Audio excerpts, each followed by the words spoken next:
ये बात उन दिनों की है जब सिकंदर मकदूनिया में ही था और युवावस्था के करीब था।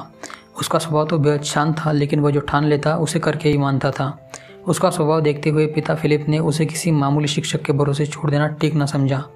उसने अपने समय के सबसे बड़े विद्वान अरस्तु को बुलवाया और भरपूर पुरस्कार देते हुए उन्हें सिकंदर की शिक्षा का भार सौंपा। अरस्तु ने सिकंदर को नीति शास्त्र और राजनीति विज्ञान की शिक्षा दी। उन्होंने उन बेहद कठिन सिद्धांतों के बारे में भी उसे बताया जिसे उस समय के दार्शनिक लोग महज अपने 2-4 गिने चुने शिष्यों को ही बताया करते थे, वह भी केवल मुँह ज़बानी। शिक्षा प्राप्त करने के बाद सिकंदर विश्व विजय के अपने अभियान पर निकल गया। जब सिकंदर एशिया में था तो उसे खबर मिली कि अरस्तु ने उन सिद्धांतों पर कुछ किताबें लिखी है। किताब आने की बात सुनकर सिकंदर ने तुरंत अरस्तु को पत्र लिखकर कहा, आपने अपने उन सिद्धांतों को पुस्तक रूप में लाकर अच्छा नहीं किया। जो बातें सिर्फ मुझे ही बताई गई थी, अगर वे सबके लिए सुलभ कर दी गई तो मेरी शिक्षा और दूसरों की शिक्षा में अंतर ही क्या रह जाएगा। सिकंदर ने लिखा, मैं आपको विश्वास दिलाता हूँ कि राज्य का विस्तार करने से ज़्यादा महत्वपूर्ण मेरे लिए यह है कि दुनिया में ज्ञान की जितनी भी बातें हैं उनमें मुझे कोई मात ना दे सके।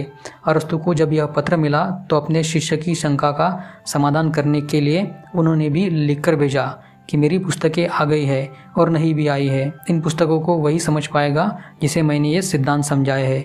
बाकियों के लिए ये कोरी किताबें हैं।